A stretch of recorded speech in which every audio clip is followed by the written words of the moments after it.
Hello, my name is Chris and I will look at the 2022 Kia EV6. This is a semi-luxurious EV model from Kia and some insight as to where cars are going in the next decade. Canadian winters are particularly challenging for EVs, and any EV owner who tells you otherwise is a liar. The good news is EVs have come a long way during the last decade. EV6's exterior styling is good enough in person. Like most semi-premium EVs, EV6 is long, not as high as you think, and, like the Mustang Mach-E, has more of a station wagon-like proportions than a multi-segment type proportions. Because EVs are so heavy, they all seem to come with huge wheels. For example, the base model comes with 19-inch alloy wheels. Let's look at the lineup. The base rear-wheel drive is not meant for Canadian winters. There is no heat pump and there is no all-wheel drive, and the range is limited to 373 kilometers, though that isn't too shabby. Power stands at 167 horsepower and 258 pounds of torque. Remember, on the coldest Canadian winter days, range can be reduced by 40%. Next is rear-wheel drive long range, which has an impressive 499 kilometers of range. Very good for such a large vehicle, and it includes such extras such as a more powerful motor at 225 horsepower and 258 pounds of torque, trailer pre-wiring, heat pump, wireless phone charger, powers driver's seat and heated steering wheel. This is a well-rounded package. All-wheel drive adds all-wheel drive, but reduces the range to 441 kilometers. That's quite a drop. It is the model I'm testing today, incidentally, and it chimes in at $57,345. In terms of luxury, it feels on par with a regular mid-trim full-size sedan. Recall 10 years ago, there existed only the Model S and the Nissan Leaf. It puts things into perspective. Upper trim models have a more powerful engine and more luxury features. All models features a quick 350-watt charger time of 18 minutes, which charges your battery from 10 to 80%. All models have LEDs, dual-zone climate control, 7 airbags, 12.3-inch infotainment with navigation, 12.3-inch digital dash, a smart key with push-button start, single-speed transmission, a leather-wrapped steering wheel with smart cruise control, and a distinct feeling you are driving the future. The models are well staggered. The all-around quality of the product is noticeable. I enjoyed my day with EV6, however, alas, along with other EVs, there are no EV6s in Quebec dealerships, so it's on an indefinite waiting list. Here are my thoughts on the road. Hello, car lovers driving the 2022 Kia EV6. This is the long range with the big battery, though it is not the all-equipped model. Thumbs up for Kia for not sending us the all-equipped model. And we will not review it as an all-equipped model. We will give it its chance. What to say about this vehicle?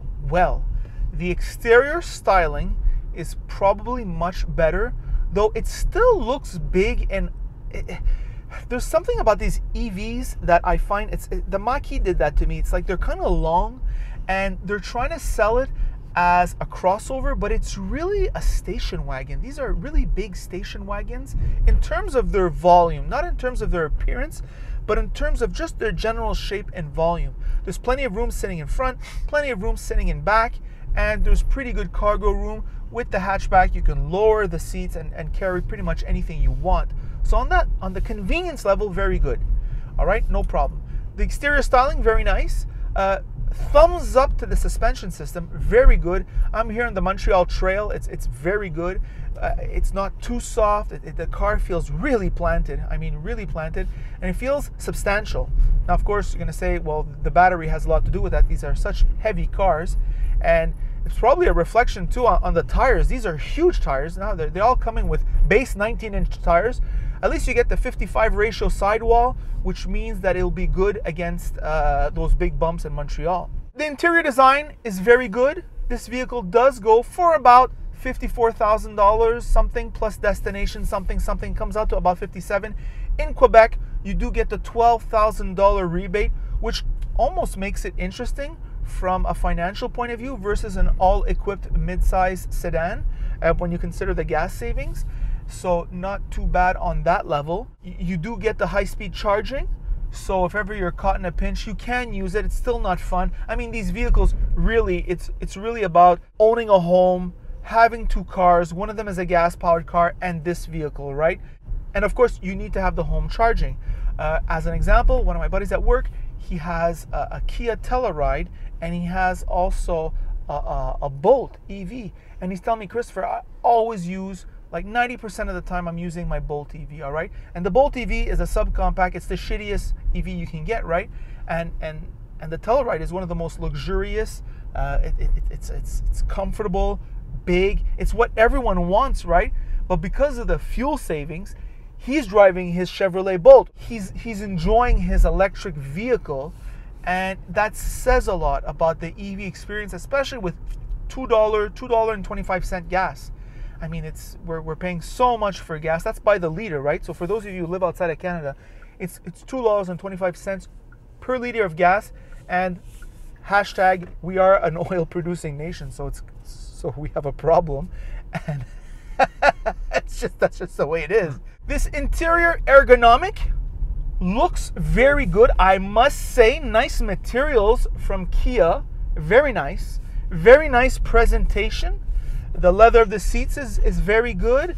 It feels very good. Same thing for the steering wheel.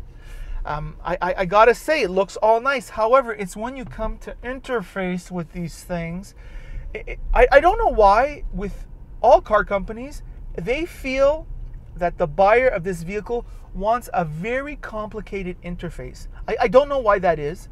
For example, here, when you toggle from climate control to radio, you have to press on a button, and then the climate control knobs become the volume knobs.